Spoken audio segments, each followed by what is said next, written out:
नमस्कार, आप देख रहे हैं महुआ खबर और मैं रिया सिंह आपके साथ। स्वागत है आप सभी का हमारे खास कार्यक्रम महुआ मुहिम में। मुख्यमंत्री योगी आदित्यनाथ बार बार कहते हैं कि उत्तर प्रदेश के सरकारी स्कूल अब निजी स्कूलों की तरह आधुनिक बन चुके हैं। स्मार्ट क्लास, बेहतर पढ़ाई, स्वच्छ पेयजल, साफ सुथरे शौचालय, मजबूत भवन और हर बच्चे के लिए बेहतर सुविधाओं का दावा किया जाता है। लेकिन सबसे बड़ा सवाल, क्या ये दावे जमीनी हकीकत पर वाकई कामयाब हो पाए हैं? क्या सरकारी स्कूलों में पढ़ने वाले बच्चों की वाकई सुविधाएं मिल रही हैं जिनका दावा सरकार कर रही है? क्या करोड़ों रुपए खर्च होने के बाद भी बच्चे आज सुरक्षित और बेहतर माहौल में पढ़ाई कर रहे हैं या नहीं कर रहे? क्या कहीं स्मार्ट क्लास पर ताले लटके हुए हैं? क्या कहीं शिक्षक गायब हैं? क्या कहीं बच्चे कीचड़ से होकर स्कूल पहुंचने को मजबूर हैं? क्या यही जर्जर इमारत में मासूमों की जान खतरे में है? और अगर यही हकीकत है तो फिर सरकारी दावों और जमीनी तस्वीरों में इतना बड़ा फर्क क्यों दिख रहा है? टीवी स्क्रीन पर आप देख सकते हैं महाराजगंज की तस्वीरें, चंदौली की तस्वीरें, बलिया और मोहाबा। हर तरफ तस्वीरें एक ही है, कहानी एक ही है, दर्द एक ही है। क्या कि जिम्मेदार अधिकारियों तक ये हालात नहीं पहुंच पाते या फिर सब कुछ जानते हुए भी आंखें मूंद ली जाती हैं? महुआ मुहिम की टीम उत्तर प्रदेश के अलग अलग जिलों में पहुंची और जो तस्वीरें सामने आई हैं वो आपके सामने है। कई सवाल खड़े करती है ये तस्वीरें। अब देखना यह होगा कि सरकारी स्कूलों का ये रियलिटी चेक आखिर किस सच्चाई को उजागर करता है। महुआ मुहिम के जरिए ऐसे सवाल सामने आ रहे हैं जो सीधे बच्चों के भविष्य से जुड़े हैं और बेहद ही चिंताजनक है। वहीं बढ़ते हैं महाराजगंज की तरफ। यूपी सरकार दावा करती है कि सरकारी स्कूल अब प्राइवेट स्कूलों की तरह आधुनिक हो चुकी है। स्मार्ट क्लास, साफ पानी, बैठने की बेहतर व्यवस्था और अच्छी पढ़ाई। लेकिन क्या सच में ऐसा हुआ है? महुआ मुहिम की टीम जब महाराजगंज के प्राथमिक, जूनियर और कंपोजिट विद्यालयों में पहुंची तो तस्वीरें बिल्कुल अलग नजर आई हैं। कहीं हैंडपंप खराब मिला तो कहीं पानी की टोटी तक नहीं थी। कहीं स्कूल की दीवारें टूटी मिली हैं और कहीं बच्चों को पढ़ाने वाले शिक्षक ही गायब मिले हैं। सबसे बड़ा सवाल कि जब स्कूल में शिक्षक ही मौजूद नहीं होंगे तो बच्चे क्या पढ़ाई करेंगे, क्या ज्ञान देंगे आप? सरकार स्मार्ट क्लास का दावा करती है लेकिन कई स्कूलों में स्मार्ट क्लास तक ही नहीं है। लैपटॉप, कंप्यूटर, ये तो बहुत दूर दूर की बात है। आखिर करोड़ों रुपए खर्च होने के बाद भी स्मार्ट क्लास बंद क्यों है? ये सवाल आम जनता पूछ रही है। क्या ये सुविधाएं सिर्फ कागजों तक ही सीमित है? एक कंपोजिट विद्यालय में 11 शिक्षकों की तैनाती होनी चाहिए लेकिन मौके पर सिर्फ 5 शिक्षक ही मौजूद मिले जो बच्चों को पढ़ा रहे थे। प्रिंसिपल की कुर्सी भी खाली नजर आई है। अब आप सोच लीजिए वो विद्यालय कैसे चल रहा होगा जहां प्रिंसिपल ही मौजूद ना हो। जब आधे शिक्षक ही स्कूल में नहीं पहुंचे हैं तो बच्चों को पढ़ाई कौन कराएगा, ज्ञान कौन देगा? क्या ऐसे बनेगा देश का भविष्य? सरकार कहती है कि सरकारी स्कूल अब किसी प्राइवेट स्कूल से कम नहीं है। सीएम योगी आदित्यनाथ ने भी कहा है कि मेरे राज्य में, मेरे कार्यकाल में प्राइवेट स्कूल तो छोड़ो, सरकारी स्कूल बहुत बेहतर हो चुके हैं, सारी सुविधाएं मिल रही है। लेकिन ये जो तस्वीरें हैं, क्या यही सुविधाएं दी जा रही है बच्चों को और यही जो वादे हैं वो कर रही है सरकार? सवाल तो तमाम खड़े हो रहे हैं। क्या बच्चों का भविष्य सिर्फ सरकारी दावों के भरोसे ही छोड़ दिया जाएगा? क्या जिम्मेदार अधिकारियों की नजर इन हालात में नहीं पड़ती? और आखिर इन कमियों की जवाबदेही किसकी होगी? फिलहाल महुआ मुहिम का ये रियलिटी चेक शिक्षा व्यवस्था की उन खामियों को सामने ला रहा है जो जनता हमेशा से सवाल उठा रही है और हम सवाल उठाते हैं ताकि सच्चाई सामने आए। वही हमारे संवाददाता जेडी अंसारी ने क्या कुछ लोगों से बात की, आइए उनकी ग्राउंड रिपोर्ट देखते हैं। यूपी में योगी सरकार का दावा है कि 96% सरकारी स्कूलों में छात्रों को प्राइवेट स्कूलों की तरह से सुविधा मिल रही है, जिसमें उन्हें डेस्क, बेंच, कॉपी, किताब और स्मार्ट क्लासेस की भी सुविधा मिल रही है। लेकिन यूपी के अधिकतर जिलों में सरकार की स्कूलों की स्थिति में बहुत बदलाव नहीं देखने को मिला है। तमाम स्कूल ऐसे हैं जहां पर आज भी स्मार्ट क्लासेस नहीं है, बच्चों को बैठने के लिए डेस्क, बेंच नहीं है। इसके साथ ही शिक्षकों की कमी और शिक्षकों का अलग अलग सरकारी कार्यों में ड्यूटी भी छात्रों की पढ़ाई को प्रभावित कर रहा है। इसको लेकर के आज हम महाराजगंज जिले के फरिंदा क्षेत्र में एक ऐसे विद्यालय पर रियलिटी चेक करेंगे कि क्या ये सब सुविधाएं जो सरकार दावे कर रही है वो मिल रहा है कि नहीं। हमारे सहयोगी से, हम अपने सहयोगी से चाहेंगे कि ये वो प्राथमिक विद्यालय है और आप तस्वीरों में अंदर देख सकते हैं कि जो स्मार्ट क्लासेस की बात होती है वो स्मार्ट क्लासेस यहाँ नहीं है। क्या नाम है आपका? मैम कहाँ के रहने वाली हैं? सर फरिंदा के। आप किस पद पर हैं आप? सर सहायक अध्यापिका। ये प्रिंसिपल मैम कहाँ है? सर आज वो छुट्टी पर हैं, ऑनलाइन सीएल ली हुई है वो। ये बच्चे इतने ही हैं? सर आज नहीं आए हैं सर, बैठौनी हो रहा है तो इस वजह से थोड़ी दिक्कत है। तो ये थी सहायक अध्यापिका दीपिका, जिनका साफ तौर पर कहना है कि जो भी चीजें हैं, जो भी आपको जानकारी लेनी है वो प्रिंसिपल मैम से आप ले सकते हैं। और अगर हम बात करें इस पूरे विद्यालय परिसर की, तो विद्यालय परिसर में 2 हैंडपंप हैं, जिसमें एक चालू है एक खराब है। और इनके जो शौचालय हैं, शौचालय दोनों में, चाहे वो बालिका हो चाहे बालक शौचालय हो, ताले लगे हुए हैं। वहीं दूसरी तरफ जो बेसिन होता है जहां पर बच्चे पानी पीते हैं, हाथ धुलते हैं, वो भी इनका खराब है, कोई टोटी नहीं दिख रहा है। बाउंड्री वॉल टूटी हुई है। तो कहीं ना कहीं ये कहा जा सकता है कि ये बड़ी लापरवाही है। और जो योगी सरकार के दावे हैं उनको यह लोग जो है खोखला कर रहे हैं, क्योंकि इनकी जिम्मेदारी होती है इन सब चीजों को कार्य को जो है मरम्मत कराने का। जो कमियां हैं, जो चीजें हैं, वो ऊपर अधिकारियों से वार्ता करके उन सब चीजों को सही कराने की जिम्मेदारी होती है। तो आप कह सकते हैं कि यहाँ जो योगी सरकार के दावे हैं वो खोखले नजर आ रहे हैं। बढ़ते चंदौली की तरफ। कंधों पर बसता आंखों में सपने, लेकिन उन सपनों तक पहुंचने का रास्ता कीचड़ से होकर गुजरता है। क्या सरकारी स्कूल में पढ़ने वाले बच्चों की किस्मत ऐसी ही होगी? क्या शिक्षा पाने के लिए हर दिन कीचड़ से जंग लड़ना जरूरी हो गया है क्या? और आखिर कब तक मासूम बच्चों की सुरक्षा और सुविधाओं को नजरअंदाज किया जाएगा? महुआ मुहिम के इस रियलिटी चेक में देखिए कि चंदौली के एक सरकारी स्कूल की ऐसी तस्वीरें जो सामने निकल कर आई हैं वो चिंताजनक है, जो सरकारी दावों पर कई बड़े सवाल खड़े करती है। सरकार कहती है कि सरकारी स्कूलों में बच्चों को बेहतर सुविधाएं दी जा रही हैं, लेकिन चंदौली कंपोजिट विद्यालय कुछ और ही कहानी बयां कर रहा है। यहाँ ना स्कूल की बाउंड्री वॉल है और ना ही स्कूल तक पहुंचने के लिए पक्की सड़क है। बारिश शुरू होते ही स्कूल का रास्ता कीचड़ और जलजमाव से भर जाता है। सवाल यह है कि क्या मासूम बच्चों को पढ़ाई से पहले कीचड़ से लड़ना पड़ेगा? क्या यही है शिक्षा की राह? रोजाना छोटे छोटे बच्चे बस्ता लेकर कीचड़ से गुजरते हैं, जान पे खतरा डालते हैं। विद्यालय की इंचार्ज प्रिंसिपल सुधा सिंह बताती है कि बाउंड्री वॉल और सड़क बनवाने की मांग कर चुकी है। आखिर कितनी बार की है? सवाल तो यह भी बनता है, सिर्फ बयानबाजी में दी है शिकायत या लिखित में दी है? उनका कहना है कि इन दोनों सुविधाओं की कमी है। एक तो बाउंड्री वॉल की बात हो गई, सड़क की बात हो गई, और स्मार्ट क्लासेस तो दूर की बात है। स्मार्ट क्लासेस की तो हम गुंजाइश ही नहीं कर सकते ऐसे हालात में, जहां सड़क ही ना हो बच्चों तक पहुंचने के लिए। आखिर कब तक बच्चे बदहाली रास्तों से गुजरते रहेंगे? अब सबसे बड़ा सवाल यह है कि क्या जिम्मेदार अधिकारी इन मासूम बच्चों की आवाज सुनेंगे या नहीं सुनेंगे?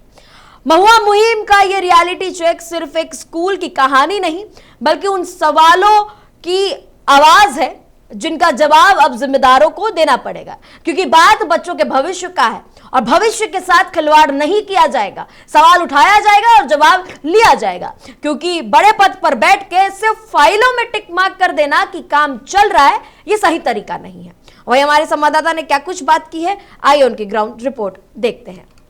मैं सुधा सिंह, कंपोजिट विद्यालय हड़िका में इंचार्ज प्रधानाध्यापक के पद पर कार्यरत हूँ। और चूँकि यहाँ जो रास्ता है, जब से मैं यहाँ 10 साल से कार्य कर रही हूँ, और यहाँ पे जो रास्ता अभी तक बना नहीं है, पगडंडी है, उसी से हम लोग भी आते हैं और हमारे स्कूल के बच्चे भी आते हैं। लेकिन बरसात के दिनों में बहुत दिक्कत हम लोग को होती है, क्योंकि रास्ता बंद हो जाता है, लोग धान वान लगा देते हैं, फिर रास्ता अगर कीचड़ भी हो जाता है, वहाँ से वहाँ तक हम लोग को पगडंडी तक आने में काफ़ी समस्या होती है। मेरा नाम सतीश कुमार, ग्राम प्रधान हड़ेका। प्रधान जी, एक आपके ग्राम सभा में विद्यालय है जहाँ की अभी तक बाउंड्री वॉल नहीं हुआ और बच्चे अभी रोड भी नहीं बना, बच्चे उसी के आते हैं, इसके बारे में क्या कहते? मेरा एक कहना है कि जब स्कूल पर रास्ता है नहीं है तो बाउंड्री वॉल कहाँ से बनेगा? बच्चों को आने जाने में परेशानी हो रही है, बच्चे कीचड़ में आ जा रहे हैं, रास्ता विहीन है, पगडंडी से बच्चे आ जा रहे हैं। बरसात के दिनों में तो और दिक्कत हो जाती है। इस रास्ता न होने के वजह से, गेट का निर्माण न होने से कहाँ से बच्चे आए जाएंगे, इसलिए बाउंड्री वॉल। बढ़ते बलिया की तरफ। क्या यही है यूपी के मॉडल स्कूलों की तस्वीर? क्या टूटती छत के नीचे बैठकर बच्चे अपने सपनों की उड़ान भर पाएंगे? जब पीने का पानी नहीं, पंखा नहीं, स्मार्ट क्लास नहीं, तो आखिर मॉडल स्कूल किस बात का कहा जा रहा है? क्या वादे किए जा रहे हैं? सरकार के बड़े बड़े दावे हैं, बड़े बड़े पोस्टर्स पे लगा देते हैं कि बच्चे पढ़ाओ, बच्चे आगे बढ़ाओ, लेकिन किस तरीके से बच्चे आगे बढ़ेंगे? महुआ मुहिम के रियलिटी चेक में आज आपको हम दिखाएंगे बलिया के सरकारी स्कूलों की असली तस्वीर, जहां सुविधाओं के नाम पर सिर्फ दावे दिखाई दिए हैं। बलिया में विद्यालय की छत पूरी तरह से जर्जर हो चुकी है। बारिश होते ही छत से पानी टपकने लगता है और बच्चे उसी कमरे में बैठकर पढ़ाई करने को मजबूर हैं। सवाल यह है कि क्या टूटती छत के नीचे बच्चों का भविष्य सुरक्षित है? अगर कोई बड़ा हादसा हो जाए तो उसकी जिम्मेदारी कौन लेगा या नहीं? अगर विद्यालय टाइम से सवाल उठा लेते तो ये हालात नहीं रहते। शुद्ध पेयजल की व्यवस्था नहीं है, शौचालय नहीं बना हुआ है, लेकिन उससे क्या सरकार को तो कोई फर्क ही नहीं पड़ रहा है। सरकार तो सिर्फ फाइलों में ही टिक मार्क कर रही है कि नहीं, सारे काम किए जा रहे हैं, बच्चों को सारी सुविधाएं दी जा रही हैं, बेसिक सुविधाएं नहीं दी जा रही। स्मार्ट क्लासेस की बात हो रही है। यहाँ महुआ मुहिम का ये रियलिटी चेक उन दावों की परतें खोल रहा है जिनमें सरकारी स्कूलों का मॉडल स्कूल बताया जाता है, लेकिन ये मॉडल तस्वीरें जो हम आपको दिखा रहे हैं, शायद आप भी सोचेंगे कि अगर ऐसा मॉडल होता है तो वाकई मॉडल स्कूल क्या होता होगा। बात यहाँ टूटी छत की है, बिना पानी के बच्चे पूरे दिन भर रह रहे हैं, बिना पंखे के, गर्मी का मौसम, बारिश का मौसम। आखिर जंग क्यों लड़ना पड़ रहा है ज्ञान के लिए? बात जब भविष्य की होती है, अगर भविष्य ऐसा होगा तो आप ही भविष्य अंधकार में डाल रहे हैं।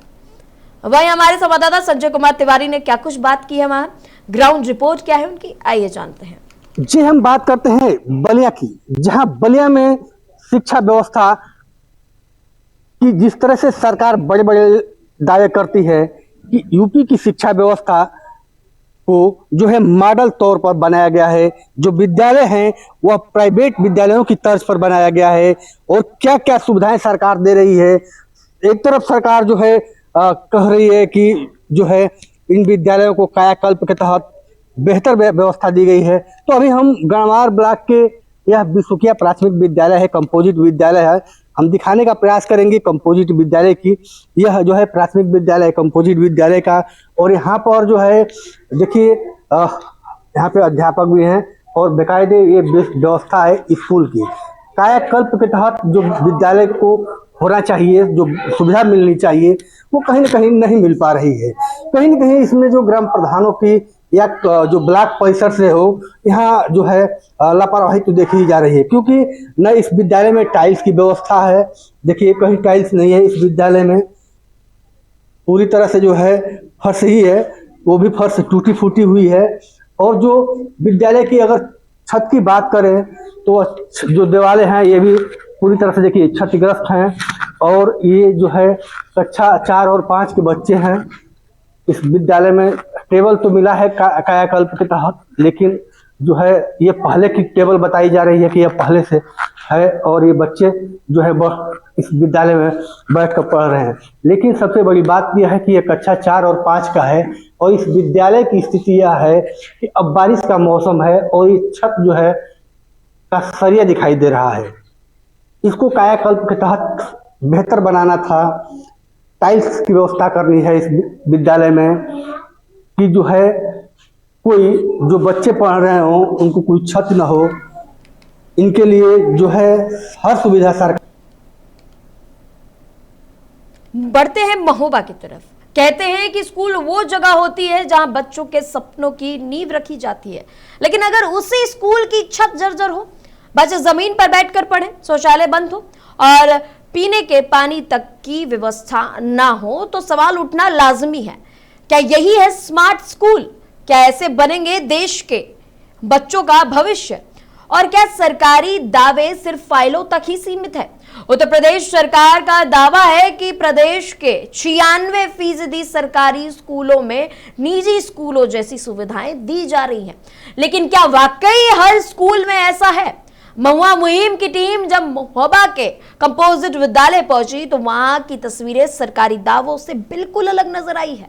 विद्यालय के अंदर कदम रखते ही चारों तरफ गंदगी और कूड़े के ढेर दिखाई दिए। क्या ऐसे माहौल में बच्चे पढ़ पाएंगे? क्या साफ सुथरा स्कूल सिर्फ सरकारी दावों तक ही सीमित रहता है? विद्यालय में बाउंड्री वॉल तक नहीं है। अगर कोई बाहरी व्यक्ति स्कूल परिसर में घुस जाए तो बच्चों की सुरक्षा की जिम्मेदारी कौन लेगा? पूरे विद्यालय का जिम्मा सिर्फ एक ही, आपको बता दें कि एक ही लोग पर, आखिर बाकी लोग कर क्या रहे हैं? और वही कहा जा रहा है कि 2 शिक्षा मित्रों के भरोसे चल रहा है ये पूरा स्कूल।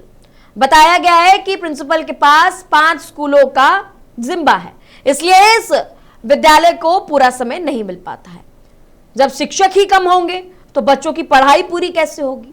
सवाल सिर्फ एक स्कूल का नहीं, सवाल उन मासूम बच्चों का है जो हर दिन बेहतर भविष्य का सपना लेकर स्कूल आते हैं और बदले में क्या मिलता है? ये चिंताजनक वाली तस्वीरें, ऐसी सुविधाएं मिलती हैं।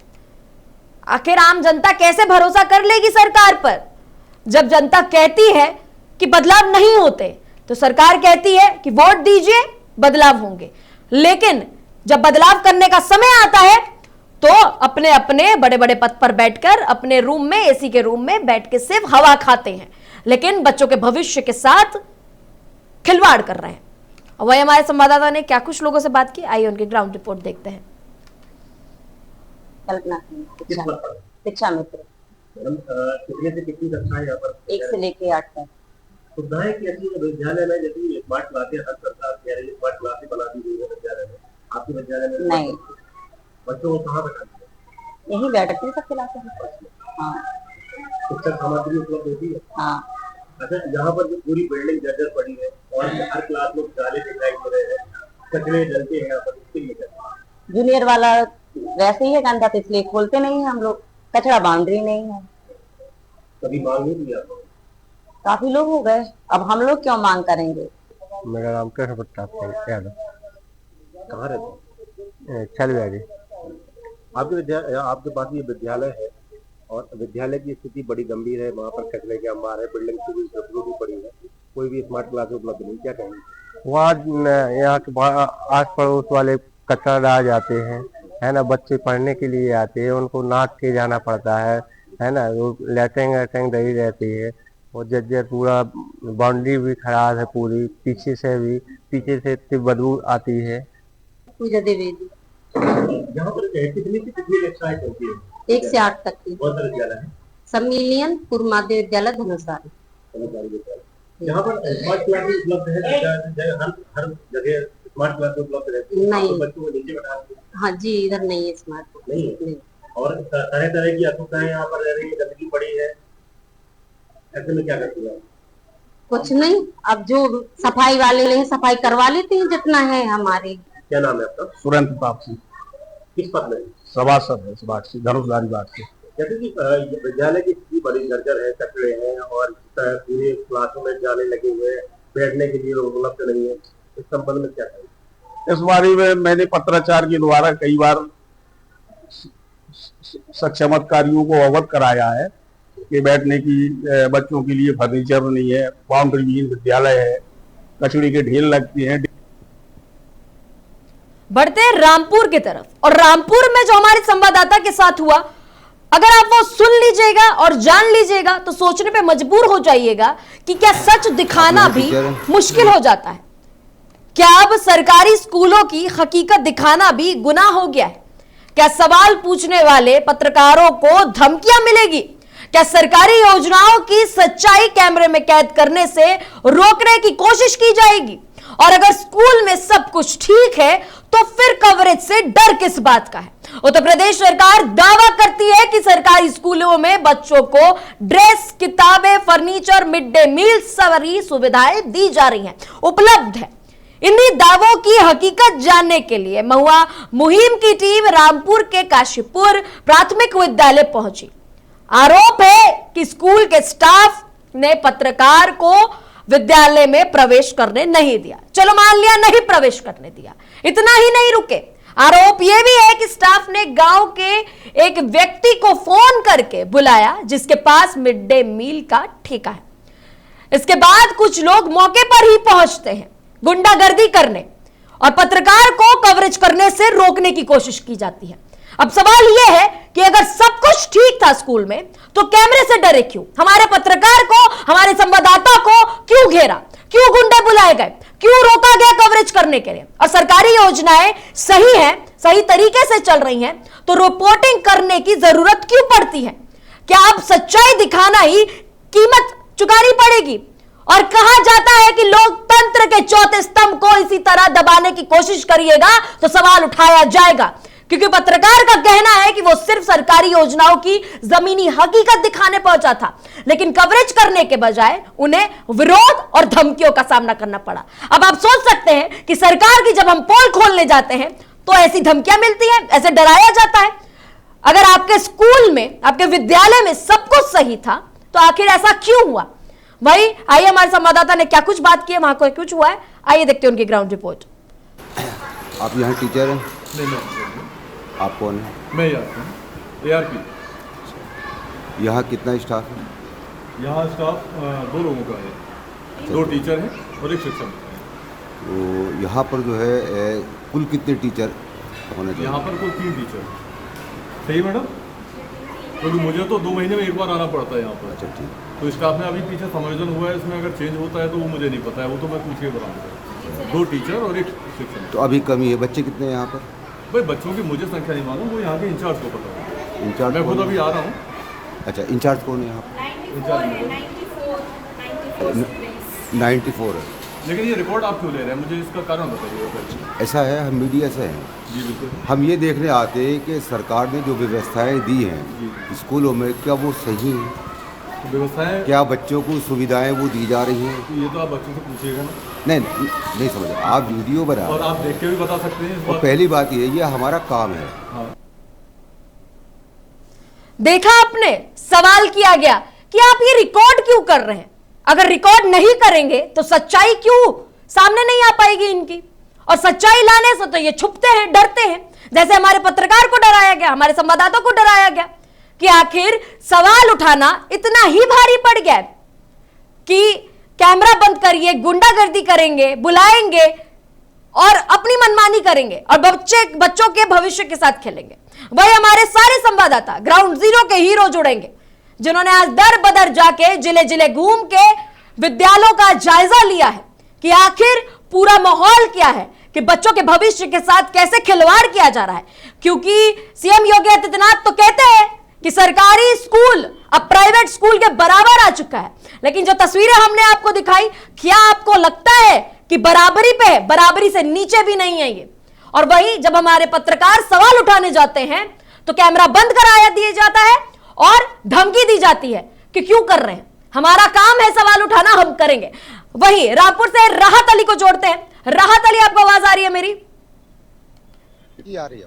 क्या सरकारी योजनाओं की सच्चाई दिखाना पत्रकारों के लिए खतरा बनता जा रहा है? स्कूल में प्रवेश आपने किया, कवरेज करने के लिए आपको मना किया, क्या कुछ पूरा घटना हुआ है वो बताइए। हम आपको बता दें कि सरकार तय कर रही है कि 96% जो प्राथमिक विद्यालय है उसको स्मार्ट बना दिया गया है और ऐसी तर्ज पे उसको लेकर आया गया है जिस तरह से प्राइवेट विद्यालयों में सुविधाएं हैं, इस तरह सरकारी विद्यालयों में जो है सुविधाएं दी जा रही हैं। इसी रियलिटी चेक करने के लिए हम रामपुर के काशीपुर गांव के प्राथमिक विद्यालय जैसे ही हम पहुंचे तो वहां पर स्टाफ जो है खड़ा हो गया और उसने रोकने की पूरी कोशिश की। वहां पर आशीष ARP भी मौजूद थे, उन्होंने सीधा कह उल्टे हमसे ही सवाल करने लगे और तो उन्होंने कहा कि यहाँ स्कूल में क्यों आए। तो हमने कहा है कि जो सुविधाएं सरकार दे रही है, दावे वायदे कर रही है योगी सरकार, तो उसकी सच्चाई क्या है? आखिर यहाँ स्कूल में किसी चीज की कमी नहीं है तो आप छुपा क्यों रहे? क्योंकि महुआ खबर जो है एक बिल्कुल सही सटीक के बाद वो जनता को दिखाता है योजनाएं कितनी जमीन पर चल रही है या कागजों तक ही सीमित है। तो वहां पर जो है स्टाफ ने फौरन जो मिड डे मील के ठेकेदार हैं, हसनैन जो गांव के प्रधान हैं, उनके भतीजों को फौरन नहीं बुलाया और वो 3-4 गुंडों को लेकर वहां प्राथमिक विद्यालय में पहुंच गए और हमसे सीधे तौर पर धमकी दी कि कैमरे छीनने की हमारी कोशिश की। उन्होंने कहा कि हम आपको गांव में नहीं रहने देंगे, पत्रकारिता नहीं करने देंगे और यहाँ आप कवरेज नहीं कर सकते। अगर स्कूल में कमी नहीं थी स्कूल में सारी सुविधाएं ठीक थी, तो आखिर हमें वहां पर क्यों रोका गया, क्यों कवरेज रोका जा रहा है, क्यों हमें मारने जी की बिल्कुल धमकी राहत दी अली, जा रही है? अगर सच छुपाना था तभी गुंडागर्दी की। और एक बहुत बड़ा सवाल खड़ा होता है कि स्कूल के अंदर गुंडे क्यों बुलाए गए?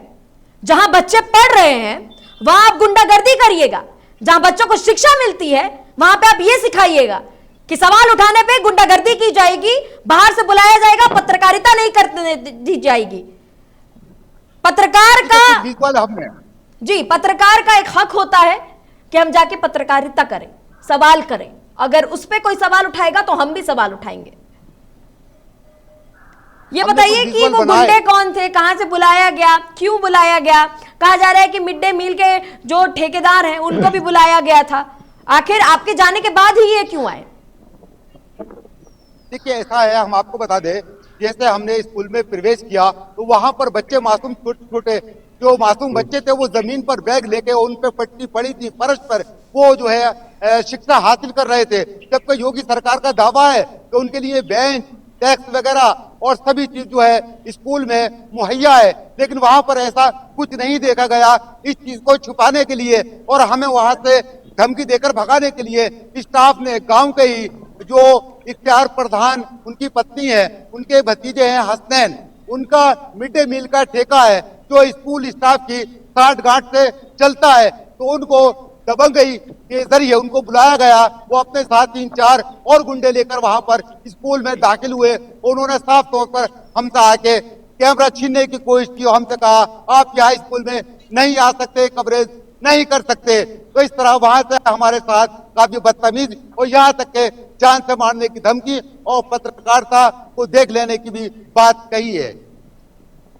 जी ये बताइए, मतलब हर तरफ से आपके सामने मुश्किलें रही, आपने वहां पे लोगों से बातचीत करने की कोशिश की, जो समस्या आपने बताई है कि बच्चे बोरे पे बैठ के पढ़ रहे हैं, फर्नीचर नहीं है, तो आखिर बाहर निकल के आपको निकाल दिया गया। बाहर निकलने के बाद ये पता चला कि कब से ये समस्या चल रही है, क्योंकि तभी हम सवाल उठा सकते हैं कि अगर सालों से समस्या चल रही है तो ये सालों से छुपा रहे होंगे। जो भी सवाल उठाने जा रहा होगा, मतलब उनसे पूछने जा रहा होगा, तो वो सबको धमकी दे रहे होंगे।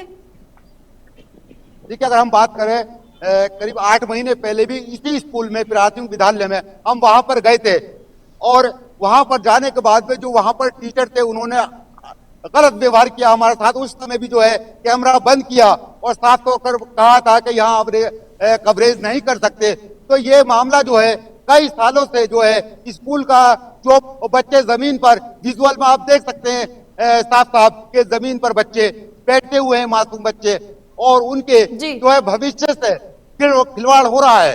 क्योंकि अगर वो नीचे बैठ के पढ़ेंगे और सरकार एक तरफ कह रही है स्मार्ट स्कूल बना दिए गए हैं, क्लास बना दिए गए हैं, सब कुछ दे दिया गया है, सुविधाएं बहुत अच्छी हैं, तो आखिर जवाबदेही से क्यों बच रहे हैं? जो स्कूल प्राथमिक विद्यालय के अंदर की चीजें बाहर ना आ सके, जनता ना देख सके, आखिर ये जो जिले पर अधिकारी बैठे हैं इनको जांच करना चाहिए और वहां पर देखना चाहिए क्या क्या व्यवस्थाएं ठीक है, जी बिल्कुल क्या सही है, क्या गलत है। राहत अली, आपके ऊपर सवाल उठाया गया है कि आप कौन हैं, कौन रिकॉर्डिंग कर रहे हैं। मैं कह रही हूं, खुलेआम कह रही हूं महुआ मुहिम के जरिए कि हम सवाल उठाएंगे और जो सवाल रोकने पे आएगा उससे भी सवाल करेंगे, क्योंकि हम डरते नहीं है। महुआ खबर डरेगा नहीं आपके एक सवाल से। भेज दीजिएगा ये जो लिंक जहां पे भी भेजना होगा और दिखाइएगा कि आपके रोकने पर भी हमने खबर चलाई है और सारी परेशानियां बताई है कि स्कूल में ना तो फर्नीचर है, ना पीने के लिए पानी है, बच्चे बोरे पे बैठ के पढ़ रहे हैं। क्या यही शिक्षा दे रहे हैं आप? क्या यही भविष्य तय कर रहे हैं आप? राहत अली, आपके पास वापस आऊंगी। बढ़ते हैं चंदौली की तरफ। अजीत, ये बताइए कि क्या शिक्षा पाने के लिए बच्चों को हर दिन कीचड़ और जलजमाव से लड़ाई करनी पड़ रही है, क्योंकि मानसून भी आ गया, हर तरफ सिचुएशन बहुत खराब होगी? जी हम आपको बता दें कि आज जब ग्राउंड रिपोर्टिंग हम करने पहुंचे हरिका गांव में, तो वहां पर मैंने एक देखा कि बाउंड्री वाल ना होने के कारण पगडंडी के सहारे बच्चे आवाजाही कर रहे हैं। कहीं न कहीं ये अधिकारियों का बड़ा लापरवाही देखने को मिला।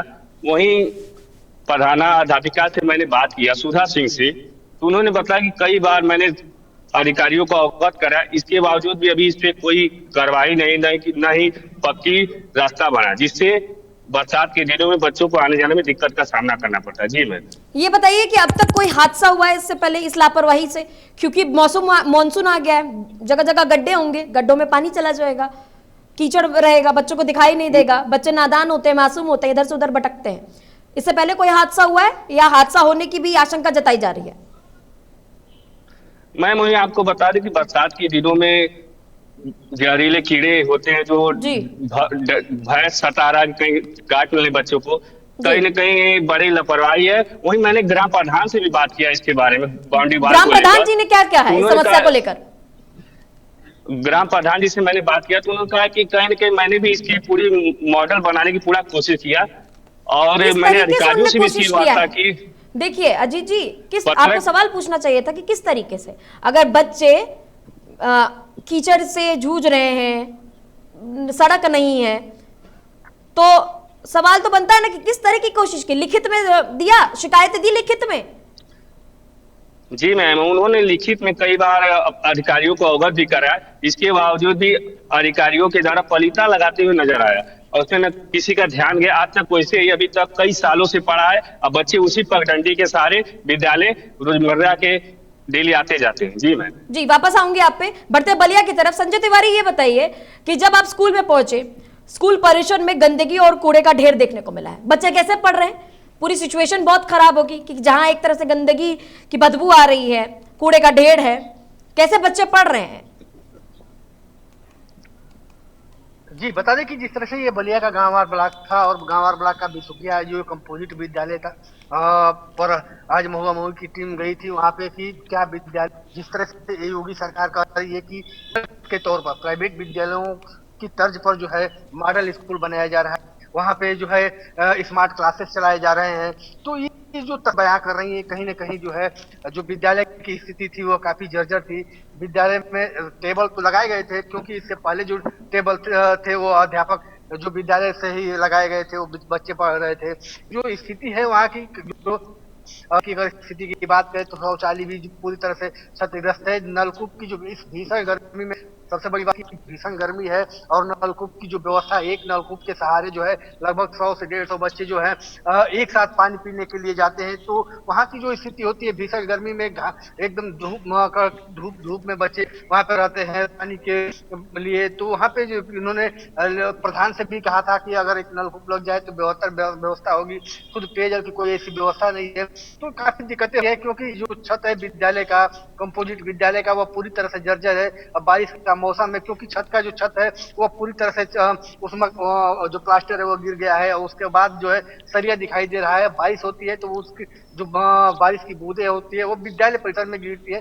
तो ऐसे ऐसे तमाम तरह की सामने जो है चीजें सामने देखने को मिली। और वहीं जो वहाँ के अध्यापक से बात की गई तो उनका कहना यह था कि देखिए हमारे यहाँ तो सरकार तो कह रही है कि स्मार्ट क्लासेस बता रही है कि विद्यालय मॉडल तौर पे बनाए जा रहे हैं, लेकिन जो व्यवस्था है यहाँ पे कुछ नहीं है क्योंकि न बिजली की व्यवस्था है न पंखा की व्यवस्था है। इस तरह की कोई व्यवस्था उस विद्यालय में नहीं देखने को मिली जिसे उसको कहा जाए कि जो विद्यालय है वो मॉडल तौर पे है। अगर रामपुर की जैसे भी सहयोगी ने बताया कि जब हम कवरेज करने जाते हैं तो तमाम तरह की बातें सामने आती है क्योंकि देखिए ये एक विद्यालय की नहीं, ये हर जनपद की वही हाल है। क्योंकि जब आप कवरेज करने जाइए, किसी भी विभाग की कवरेज करने जाइए, जब कैमरा चलने लगता है तो अधिकारी जो है, जहाँ के जो स्टाफ है वो काफी जो है कहीं ना कहीं पत्रकारों से बदसलूकी करते हैं। इस तरह के सामने घटनाएं आती हैं, लेकिन वहाँ पे जो है जब जो बड़े अधिकारी हैं उनसे जब सवाल आप पूछिए तो कहीं ना कहीं वो टाल मटोल करते हैं। जी संजय, मैं वापस आऊंगी आप सभी के सामने। इस वक्त की बड़ी खबर आ रही है बिहार से।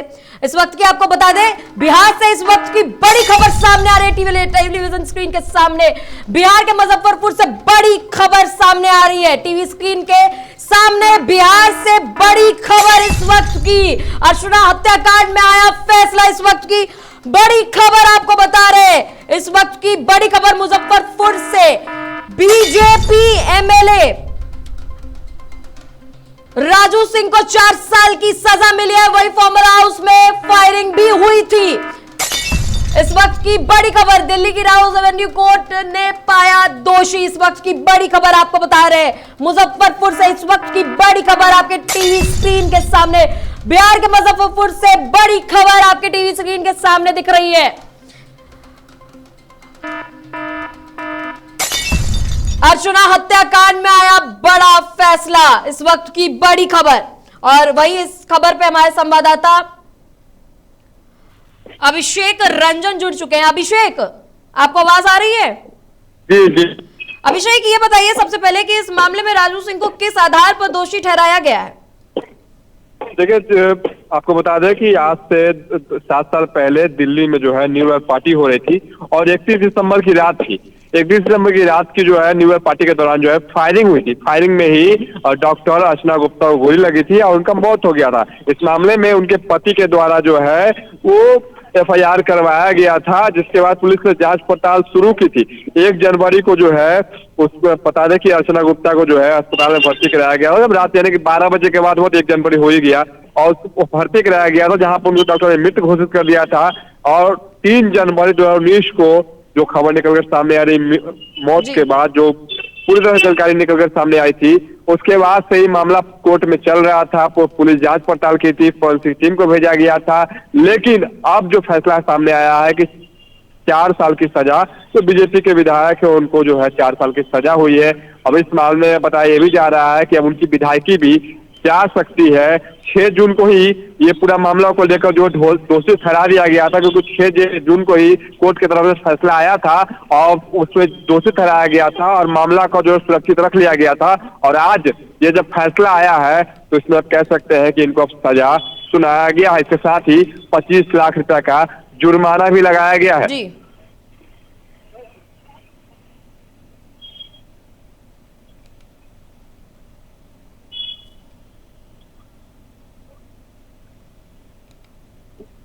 आप मेरी बात सुन पा रहे हैं?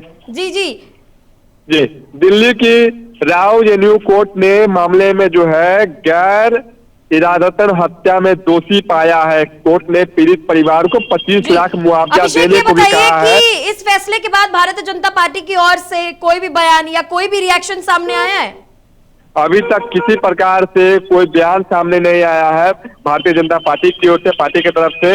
लेकिन ये जो मामला है, ये बात करें तो राजू सिंह की 4 साल की सजा हुई है और अधिनियम 1991 की धारा 8(3) के तहत सांसद और विधायक किसी भी आपराधिक मामला में अगर 2 साल या उससे अधिक की जेल की सजा सुनाई जाती है तो उनकी सजा जाना तय माना जाता है। तो 4 साल की सजा है, ऐसे में देखिए कि उनकी सजा जाना तय माना जा रहा है। हालांकि अब ये भी कहा जा रहा है सूत्रों के माने कि वो अब हाई कोर्ट भी जा सकते हैं, लेकिन देखना होगा कि आगे इस पर अब क्या कुछ होता है। अभिषेक, आपको क्या लगता है कि इस फैसले के बाद बिहार की राजनीति पे कुछ असर पड़ेगा? हलचल बिल्कुल पड़ेगा। ये फैसला के बाद, कोर्ट के फैसला के बाद बिहार की राजनीति में फर्क पड़ेगा।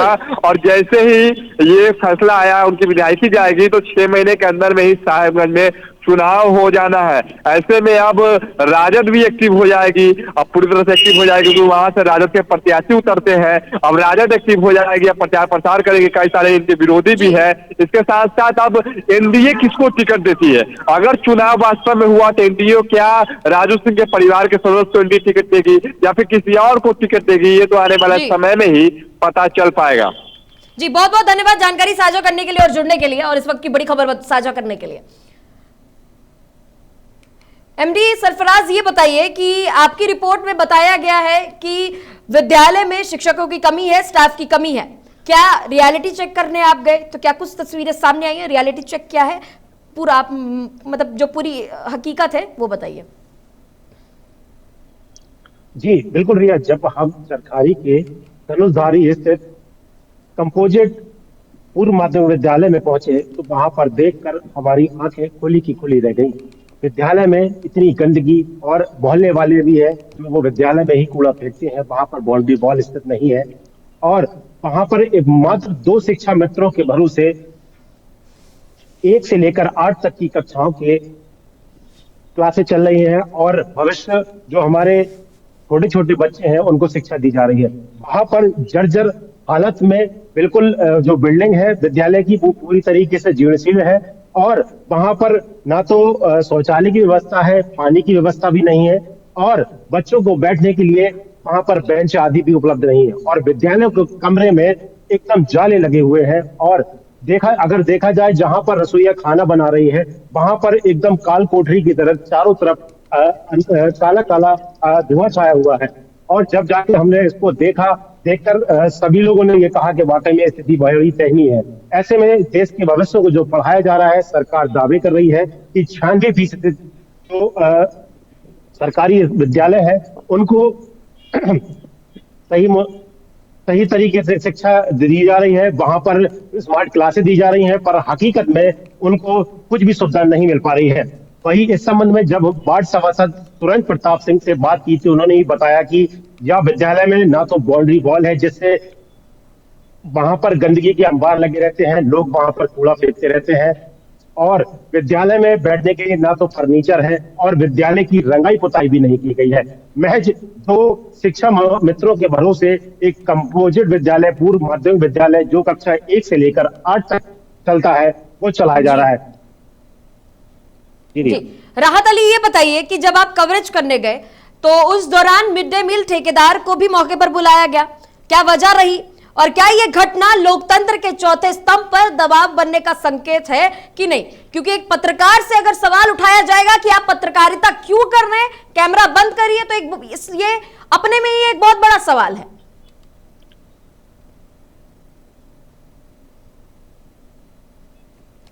ये बुलाया गया है कि ये उसी गांव में रहते हैं और स्टाफ जो आता है प्राथमिक विद्यालय का वो दूसरी जगह से आता है, तो उनकी साठगांठ है। और जो प्रधान के भतीजे हैं हसनैन, इनकी दबंगई चलती है गांव में, तो स्टाफ ने सोचा कि इनकी दबंगई से पत्रकार डर जाएंगे और यहाँ से चले जाएंगे। लेकिन देखिए, हमने जितना मौका मिला, हमने मासूम बच्चों के जो जमीन पर बैठ के शिक्षा हासिल कर रहे हैं, पढ़ रहे हैं, उनके विजुअल बनाए। महुआ खबर का रिपोर्टर धमकी कितनी मिले डरने वाला नहीं है, झुकने वाला नहीं है। जो हकीकत होगी उसको सामने लेकर आएंगे, जनता को दिखाएंगे और अधिकारियों को और सरकारों को भी दिखाएंगे। तो इस तरह दबंगई से हम डरने वाले नहीं है, हम अपनी जो है कवरेज पूरी करेंगे। जी वापस आऊंगे आपकी तरफ। अजीत, ये बताइए कि बच्चों की सुरक्षा खतरे में होने के बावजूद जिम्मेदार अधिकारी चुप क्यों बैठे हुए हैं? आखिर अब तक जवाबदेही क्यों नहीं आई है? अजीत, आपको मेरी आवाज आ रही है? जी मैम आपको हम बता दें कि कई बार बीएसए साहब के द्वारा निरीक्षण भी किया गया और बीएसए साहब अभी ने उसको कहीं न कहीं उसको पगडंडी के सहारे बच्चे आ रहे हैं, अनदेखी कर रहे हैं। कहीं न कहीं ये बड़ी लापरवाही है और प्रधान लगातार उनको प्रयास किया कि इसको मॉडल स्कूल की तरह बनाया जाए, लेकिन प्रधान के द्वारा प्रयास नहीं हो पाया और मॉडल स्कूल नहीं बन पाया और बाउंड्री वॉल भी नहीं है। कहीं न कहीं बड़ी लापरवाही। जी मैम। जी संजय तिवारी, ये बताइए कि जर्जर भवन को अनसेफ घोषित अब तक क्यों नहीं कर दिया गया है? क्योंकि अगर भवन सही पूरे ढांचे में नहीं है तो कभी भी कोई भी हादसा हो सकता है, तो इसको अनसेफ क्यों नहीं कहा जा रहा है? क्योंकि बच्चों के माता पिता तो कह रहे हैं, वो भी डर रहे हैं बच्चों को स्कूल भेजने के लिए। देखिए, स्थिति तो ये बनी ही है कि जिस तरह से जो विद्यालय की जो तस्वीरें सामने आई कि उसका जो छत है वो पूरी तरह से जर्जर है, उसके छज्जे जो है छत के गिर गए हैं, सरिया दिखाई दे रही है। तो इस तरह की एक विद्यालय नहीं बल्कि कई ऐसे विद्यालय हैं जनपद की जो आज भी जर्जर हैं, लेकिन उस विद्यालयों में पठन पाठन किया जा रहा है।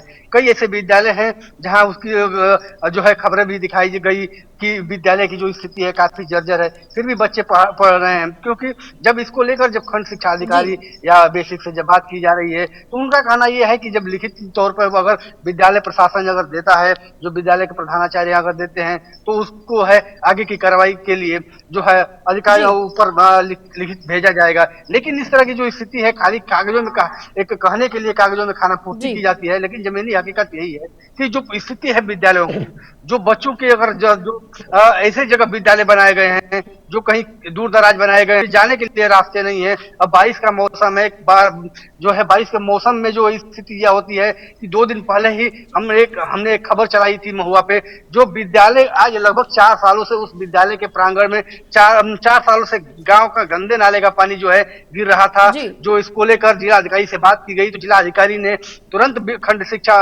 खंड विकास अधिकारी को और बेसिक शिक्षा अधिकारी को मौके पर भेजे थे।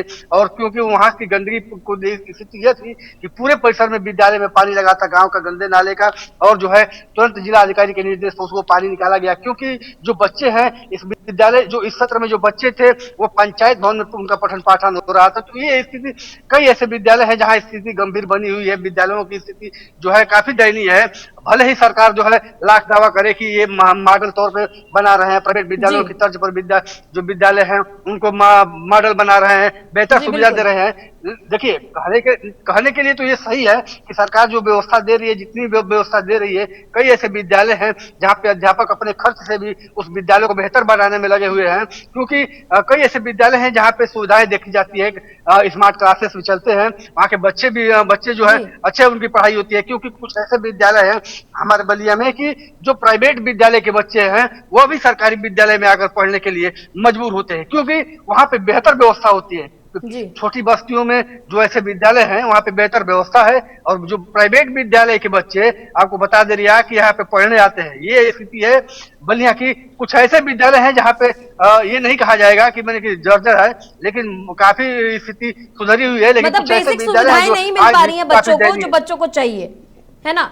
मेरा आखिरी सवाल आप सभी से है कि जो घटना आज राहत अली के साथ हुई वो आप सबके साथ भी हो सकती है। आप कवरेज करने जा रहे हैं तो आप पे सवाल उठाया जाएगा, आपका कैमरा बंद भी किया जाएगा, और समय समय पर आपको याद रखना है कि लोकतंत्र के चौथे स्तंभ पर कभी भी सवाल नहीं उठना चाहिए और कभी भी दबाव नहीं पड़ना चाहिए। अजीत, ये बताइए कि अगर आपके साथ अगर ऐसे हालात होते तो आप क्या करते? सबसे एक सवाल इसी पे लूंगी, इसी का जवाब दीजिएगा, क्योंकि आप भी पत्रकार हैं, पत्रकारिता करते हैं और ऐसी सिचुएशन आप सबके सामने आ सकती है। जी अजीत, बताइए। मैम, आपको बता दें कि कई बार स्कूल में ग्राउंड रिपोर्टिंग करने के बाद ऐसी समस्याएं आती रहती है और हम लोग धमकियां झेलते रहते हैं। कहीं धमकी से हम लोग डरते नहीं, हम महुआ चैनल के रिपोर्टर हैं, कहने हम डरने वाले नहीं है, अपनी रिपोर्टिंग करते रहेंगे, आगे भी करते रहेंगे और सच्चाई को हमेशा दिखाते रहेंगे। जी मैम। एमडी सरफराज, ये बताइए आपका क्या कहना है इस पे? जी मैम, जैसा कि जब ग्राउंड रिपोर्टिंग के लिए रिपोर्टर जाता है तो ऐसी समस्याओं का सामना करना पड़ता है, पर ऐसे में अपने आप को सही साबित करते हुए और महुआ खबर की जो टीम है वो निष्पक्ष दिखाती है, इसके लिए डटे रहते हैं और जब भी ऐसी समस्या आती है तो उसका फेस करते हैं। जी संजय तिवारी, बताइए। देखिए, ये जब सरकार की हो या अधिकारियों की जब कमी आप निकालती हैं तो दिक्कतों का तो सामना करना ही पड़ता, क्योंकि जब उनका कलई जो होती है आप खोलती हैं, क्योंकि कहीं ना कहीं अधिकारी उसमें लिप्त पाए जाते हैं। तो इस तरह की अगर व्यवस्था अगर है तो उस व्यवस्था से जूझना पड़ता है पत्रकारों को, और फिर आप जाती हैं तो ये सामना तो करना पड़ता है। ऐसे तमाम होती है, कई खबरों के दौरान की गई है, और कवरेज के दौरान जब होती है तो यह है कि उनके अधिकारियों से बात होती है, उनका कहना यह है कि देखिए आप ऐसे, क्योंकि कुछ महीनों पहले भी जिलाधिकारी का एक निर्देश भी आया था अधिकारियों को कि जो विद्यालय हैं उन विद्यालयों में जो है पत्रकार नहीं जाएंगे, न उनको कोई अधिकारी जो है उनको बताएगा कि आप जो है विद्यालय में किसी भी अधिकारी से आप नहीं पूछ सकते, किसी अध्यापक से नहीं पूछ सकते, किसी कार्यालय में अगर जा रहे हैं तो आप उनसे उनका वर्जन नहीं कर सकते। तो इस तरह की सामने समस्या आई थी, लेकिन अभी जो समस्या यही है कि कवरेज के दौरान जो स्थिति होती है कि कहीं न कहीं ये जमीनी हकीकत तो सही है कि पत्रकारों के साथ कहीं न कहीं भेदभाव होता ही है। जी, जो लोग खुद जमीनी हकीकत तलाश के लेके आते हैं उनकी भी जमीनी हकीकत सुनना होता है कि देखिए कि हम कैसे, हमारे सारे संवाददाता मुश्किलों से लड़के झगड़कर आप तक सच्चाई लाते हैं। तो आपका लाजमी है सवाल उठाना और हम सवाल उठाएंगे। राहत अली, लास्ट कमेंट आपसे लूंगी, आपका क्या कहना है? देखिए, ऐसा है, ये घटनाएं आम है, चलती रहती है। अगर ये गुंडे हैं, ये अगर गुंडाई दिखाएंगे हमें तो इनसे डरने वाले नहीं है, धमकियों में आने वाले नहीं है। जो सच्चाई है, जो कवरेज है, जो हम करते हैं, महुआ खबर का रिपोर्टर निडर होकर जो है, जो कमियां हैं वो जनता के सामने लेकर आएगा और लेकर आता है, अधिकारियों सरकारों तक पहुंचाता है। इसी तरह आगे भी हम अपने काम को, कवरेज को बढ़ाते रहेंगे और जो सच्चाई छिपी हुई है, फिलहाल इसके अलावा जो भी विभाग होते हैं उनकी कमियां दिखाएंगे, अधिकारी सरकार को भी अवगत कराएंगे। जी, आप सभी का बहुत बहुत धन्यवाद जुड़ने के लिए। सवाल साफ है कि आखिर कब तक सवालों से बचिएगा।